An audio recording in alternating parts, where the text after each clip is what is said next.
성철 스님께서는 이 101법문을 이 설하면서도 참 조심성 있게 말씀을 하셨어요. 아니, 왜 그러니까 이 선사가 이 깨달음에 이르려면은 어떤 화두를 들고 참선을 한다든가 선정에 들어서 하는데 이 말로서 깨닫는다는 것은 어렵다. 그러나 이 성철 스님 표현들 하자면은 그러나 말을 하지 않고 어떻게 깨달음이 있는지를 알겠느냐. 말로 해갖고 깨닫지는 못하지만 그러나 말을 해서 깨닫도록 그 안내는 해줄 수 있다. 이런 차원인 것 같아요. 그래서 자기 자신의 그 행위를 표현하기를 그 메소부라 하는데 우리식으로 말하면 그냥 막 몸을 파는 여자. 그래서 술병을 들고 저작거리로 나아가서 한번 꼬시보겠다. 그 말은 뭡니까? 자신의 연설을 통해서 대중들을 깨달음의 길로 안내를 해보겠다. 이런 이야기입니다. 그 어떤 은설을 통해서 깨치도록 하겠다가 아니고 제가 볼 때는 이 은설을 통해서 깨달음의 길로 가도록 만드는 데 도움을 주겠다. 이런 차원에서 101법문을 하였으니 그리 알고 내 말이 거짓말인지 설교인지 어쨌든 간에 한번 들어보시고 내가 이게 이야기를 100일 만에 끝낼런지 50일 만에 끝날런지는 모르겠지만은 한번 해보겠습니다 하고 아주 조심스럽게 이 선사의 자리에 내려와서 교 쪽에서의 선사 자리에서 내려와 이 교 자리에 가서 이 깨달음을 말하려니 이 은설로서는 깨칠 수 없는 것을 은설로서 이야기하려니 아무래도 좀 조심스럽게 이야기하는데 그러나 그 근본은 이 깨달음을 물론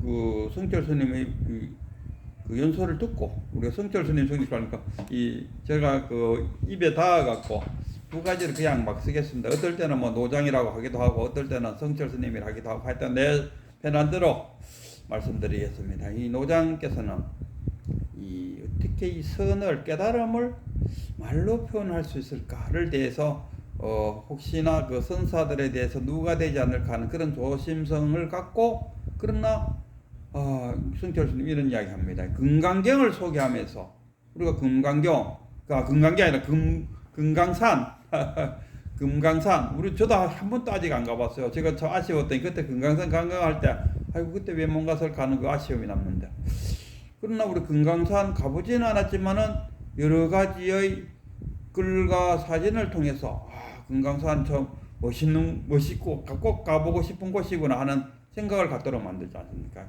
이게 그 어느 문자로 이야기하는 그러니까 경전, 어록, 조사들의 어록, 부처님의 경전, 그런 큰 스님의 법문 이런 것들이 있어야 안내 척자가 있어야 금강경이 있는지를 안다 아닙니까? 그래서 이 경전이나 이런 것은 꼭 필요하다, 필요 없지가 않다 이런 이야기. 그래서 자기가 이제 은설로서 이 깨달음에 대해서 이야기를 하겠다 이런 아주 조선스러운 표현을 쓰면서 101법문을 진행해요. 그러면서 첫 번째 불교란 무엇인가? 그 불교라는 것은 불교 했을 때 불자가 우리가 그 부처님 또 붓다 그러잖습니까? 붓다 할 때 그 붓자가 깨달은 사람. 교놈은 그걸 가르치는 깨달은 사람이 가르치는 것. 그것을 불교라 그런다. 무엇을 깨달았다고 말하느냐? 뭘 깨달았다 말이고? 우리는 잘 보면 어떤 스님들 보면은 부처님이 그 사성제를 깨쳤다, 연기를 깨쳤다, 또는 중도를 깨쳤다 이렇게 표현하는 분들이 많은데 그렇게 표현해도 틀린 말은 아닌데 맞다고는 말할 수 없어요. 저는 그 속으로 그렇게 표현하는 분들은 깨달음하고는 거리 먼 사람 아닐까 하는 그런 생각을 가져봐요. 왜? 여기서 또 보면은 깨달아야 연기법도 이해되고 중도도 이해되고 사성제도 이해된다. 깨달아야 그럼 깨닫는 거는 뭐냐? 뭘 깨닫는 거야? 일체만법의 본성을 깨치는 것을 우리가 깨달습니다. 일체만법의 본성이 뭐냐? 이 법성이라고 그래요.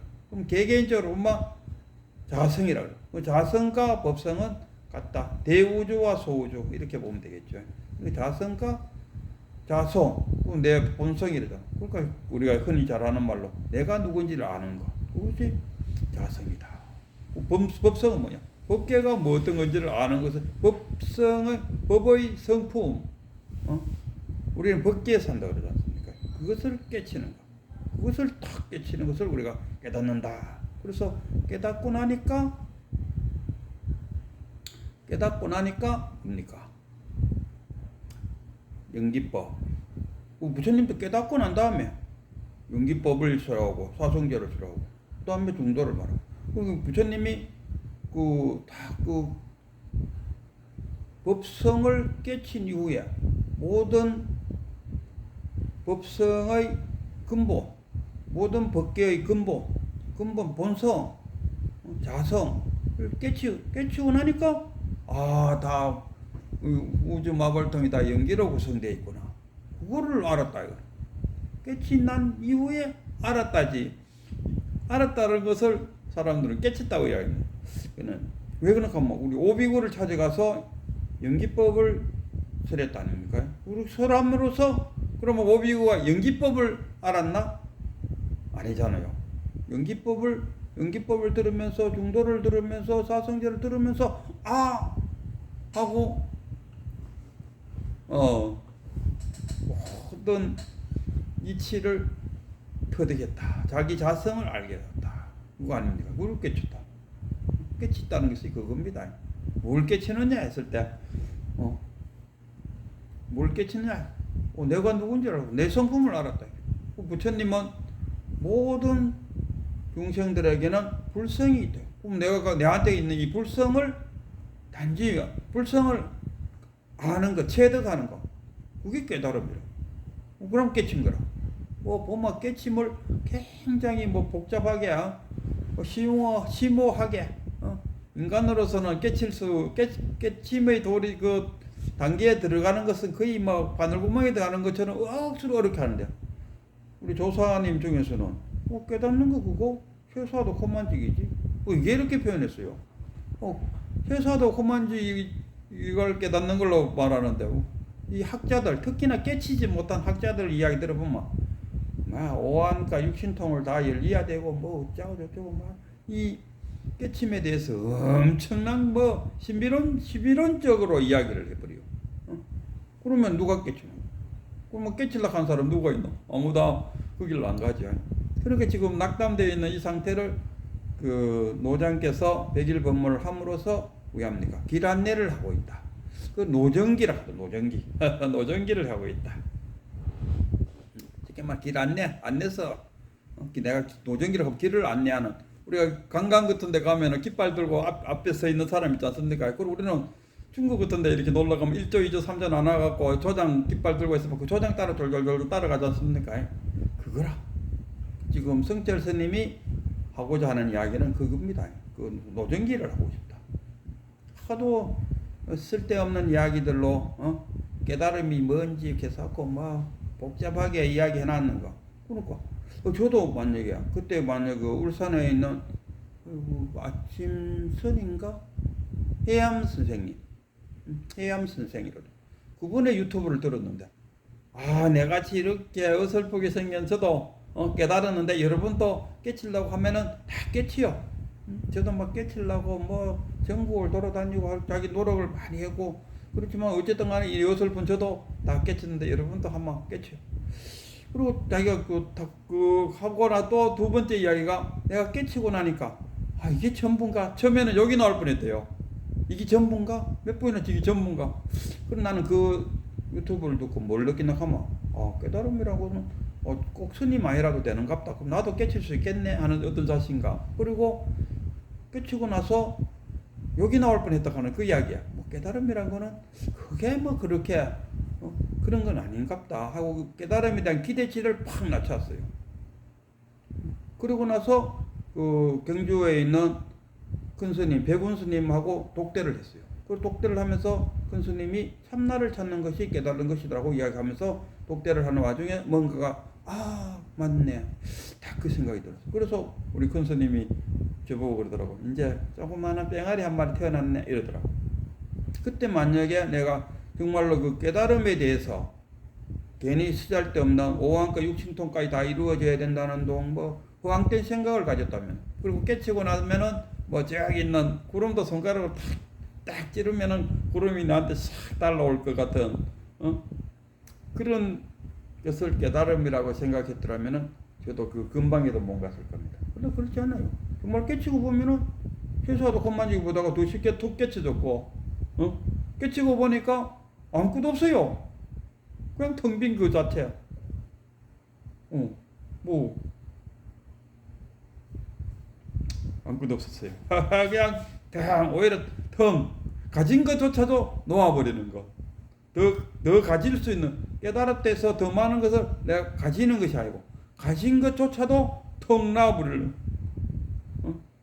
가진 것조차도 턱 놓는, 그것이 깨달음이다 이겁니다. 그리고 깨달았다 하면 우리가 일반적으로 저도 깨치기 전에는 깨달으면 뭔가 많은 것을 얻을 거라고 생각했다. 뭐 깨치고 보이겠네. 오히려 가진 것조차도 턱 놔버렸어요. 그래서 이게 그 스님이 이제 그 안한 우리가 그 안한 그 부처님의 시주를 들다가 그 결국 부처님 돌아가실 때까지 못 깨쳤다. 그러니까 그 이런 이야기를 했었어요. 안하나, 너는 정말 총명하고 참 애우는 것을 내가 한 이야기를 네가 다 기억하고 있지만은, 그러나 네가 그 100억 년을 내 말을 기억하고 있다 해도 그 값어치는 네가 하룻밤 선정에 들어서 깨침을 닦는 것보다도 못한 것이다. 이렇게 표현했어요. 그럼 뭐 교와 선을 나눴을 때 그 이야기도 있었네요. 우리가 잘 아는 조주선사는 이런 표현도 했어요. 나는 사람들을 대할 때 본분사로 대하지, 그 사람의 근기에 따라서 대하지 않는다. 이렇게 했어요. 본분사. 그 조주선사가 그 조사설의 그 달마대서가 저쪽에서 온 이유는 무엇입니까? 하니까 뜰 앞의 잣나무니라 하니까 그런 그 제자가 듣고 있던 그 제자가 그런 어떤 그 경계로 말씀하시지 마시고 달리 말씀해 주세요 하니까 나는 그럼 뭐 내가 이거 그럼 다시 내한테 한번 물어라. 그 조사설의 하니까 뜰 앞의 잣나무니라 똑같이 이야기했어. 나는 그것을 내가 어떤 근기에 따라서 이야기해 주는 것이 아니고 내 본분사로 이야기할 뿐이다. 본분사가 뭡니까? 시절 인연을 만나갖고 지금 여기서 자신의 생명 활동을 해나가고 있는 이 자체, 이게 본분사라. 이게 깨달음이라. 그러니까 이게 선의 골자다 이겁니다. 그럼에도 불구하고 성철 스님은 지금 언설로서 깨달음을 이야기하려고 하니까 좀 못하니까 내 말을 알아서 잘 들으시오 이런 표현인데 이게 조사서이잖아요. 그러나 그 부처님은 열애선이라고 그러잖아요. 아주 근기에 따라서 그 사람이 갖고 그게 대기설법이잖아요. 그 부처님은 대기설법을 하면서 그 사람이 갖고 있는 근기에 따라서 거기에 맞게 딱딱 그러고 부처님을 1100억 하신으로 1100억 하신으로 하신다. 왜? 사람마다 고민이 1100억 개 되니까 거기에 그 사람 맞춰갖고 착착착 했다. 그러나 그 중국에 온 그 서는 조사서이다. 나는 그 사람들의 근기에 따라서 이야기하는 것이 아니고 내 본분사에 의해서 이야기한다. 어떻게 보면 성철 스님 입장에서 보면 조주선사의 말이 맞다. 그래서 내가 지금 본분사로서 설하지 않고 은설로서 이 깨달음에 대해서 설하니까 좀 그렇다. 그러니까 이 안한한테도 그랬다. 안한아, 네가 그렇게 내 말을 뭐 100억 건이 지날 동안 네가 내 말을 잘 기억하고 있다 해도 네 스스로 하루 저녁에 선정에 들어가는 것보다는 못하다. 은설로서는 깨달음을 얻을 수 없다. 이 내가 이 교학 그러니까 선승과 이게 교승이 있다. 교학자, 선승자, 교학자들 중에서 예를 들는 게그 성철 스님이 예를 드는 것이 현수 스님이 뭐냐 하엄경을 이제 위에 그 두엄인가 두엄 지엄 두신 지엄 현수 이렇게 하엄종을 세운 게 그러니까 그때 현수하고 그 동문이 누구냐 하면 도반관계에 있는 사람이 누구 하면 그 신라의 그 뭐냐 그리고 그 의상 아이고 깜빡깜빡합니다. 그 의상 대사가 원효랑 같이 중국 유학 가다가 원효는 뭐 가다가 중간에 깨쳐가고 돌아가고 의상은 가서 거기서 수학하고 돌아와서 법성계를 짓다 합니까? 그리고 항상 그 현수 스님이 이 의상 스님을 완전 그 사행처럼 대했어요. 그런 교학에서는 제1인자라고 말할 수 있는 현수 스님 역시 마찬가지로 이 뭡니까? 경전에서 어느 문자에서 깨달음을 찾을 수는 없다. 이거는 마치 얼음 속에서 불을 구하는 것과 같다. 이런 이야기. 교학을 하더라도 깨친 후에 그러니까 아난도 그랬다 아닙니까? 아난도 그 이제 1차 집회 할 때 아직 아난이 못 깨쳤다 아닙니까? 못 깨치니까 그 누굽니까 이름을 어쩌려고 하니까 이름이 벅벅한 떠올라갖고 가섭이한테 쫓겨났다 아닙니까? 어디다가 이 호랑이 굴에 병든 여우가 어슬렁거리느냐 당장 꺼지거라 이랬다 아닙니까? 그리고 이제 뭐 쫓겨나갖고 자기 나름대로 어쩌고저쩌고 해갖고 깨쳐갖고 다시 거기에 들어옴으로써 여시아무리라는 말을 만들어냈다. 뭐 이런 이야기. 그래서 그 성철 스님 이야기는 깨달음이라는 것은 어느 문자에 있지 않다. 밥 이야기만 시큰하고 있다. 뭐 찰밥이 좋네, 뭐 꼬들밥이 좋네, 찐밥이 좋네, 맨밥이 좋네, 보리밥이 좋네, 뭐 밥 이야기만 시큰한들 배가 부르냐 이거라. 밥을 먹어야 배가 부르지. 밥 이야기만 시켜나면 뭐하냐. 그러니까 서울 가면 서울 그냥 남대문으로 숙도 가면 되는데 가지는 안 하고 그 서울 소개하는 책자만 노상 읽어본다. 그래갖고 이제 서울에도 보내다. 그리고 서울에 가본 사람이 서울 이야기하는 거랑 서울 가보지 않고 이야기하는 거랑 천차. 저도 중국에 갔을 때 그때 그 중국에 그 만리장성 갔었는데 갔다 오면서 그 안내하는 그 안내분 여자분한테 내가 물어봤어요. 장가경은 가보셨습니까? 가봤죠. 그리고 내가 이제 가봤다 가니까 믿음이 가서 그러면 장가경은 언제 가는 게 가장 좋아요? 9월달 가는 게 가장 좋아요. 그러니까 거기에 대한 믿음이 팍 가는 거라. 가본 사람이 하는 이야기. 가보지 않은 사람이 만약에 뭐 우리 옆에 사람한테 니 장가경 가봤나? 아니 아직 안 가봤는데 야 그거 장가경 가고 싶어 하는데 언제 가면 좋을까? 내가 이 안내 적자를 막 보니까 9월달이 좋대. 했을 때 가본 사람 말하고 가보지 않고 안내 책자만 읽어본 사람의 말에서는 그 믿음이 덜 간다.